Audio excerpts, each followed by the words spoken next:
രാജ്കുമാർ ഖാനെ യൂഷ്വലി എടുക്കുന്ന സിനിമകൾ പോലെ തന്നെ വളരെ ഇമോഷണലി കണക്ട് ചെയ്യുന്നൊരു ഫിലിമാണ്. ഞാൻ കൂടുതൽ കോമഡി പ്രതീക്ഷിച്ചാണ് വന്നത്, ബട്ട് ഇത് വളരെ ഇമോഷണലി കണക്ട് ചെയ്യുന്നൊരു ഫിലിമാണ്. Must watch. ഐ തിങ്ക് കുറേ കാലത്തിന് ശേഷമാണ് ഇമോഷണലി കണക്ട് ചെയ്യുന്നൊരു ഫിലിം വരുന്നത്. Must watch film, very good.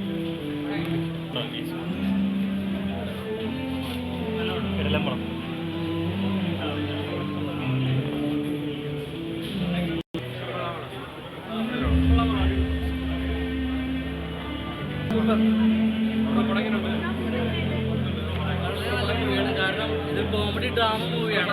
അതുപോലെ തന്നെ വളരെ ഇമോഷണലി ടച്ച് ചെയ്തിട്ട് നല്ലൊരു രീതിയിൽ എടുത്തിട്ടുണ്ട്. ഫുൾ ടൈം നമുക്ക് 2 മണിക്കൂർ നമുക്ക് ഒരു ഇതില്ലാതെ നമുക്ക് കാണാൻ പറ്റിയ നല്ലൊരു മൂവിയാണ്. വളരെ ഇമോഷണലി ടച്ചപ്പ് ചെയ്തു. പിന്നെ അത് വളരെ ഒരു മെസ്സേജ് നൽകുന്ന ഒരു മൂവി കൂടിയാണ്. ഇറ്റ്സ് അബൌട്ട് പാട്രിയോട്ടിസം ഉണ്ടായിരുന്നു. Good fine. മാഡം കുറേ നാളായിട്ട് ഹിന്ദിയൊക്കെ ഭയങ്കര വയലൻസ് കണ്ട് മടുത്തിയൊക്കെയായിരുന്നു. നല്ല രസമുള്ള മൂവി, നല്ല സന്തോഷം തരുന്ന മൂവി.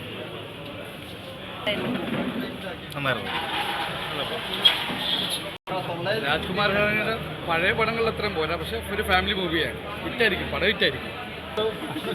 പടം എങ്ങനെയുണ്ടായിരുന്നു?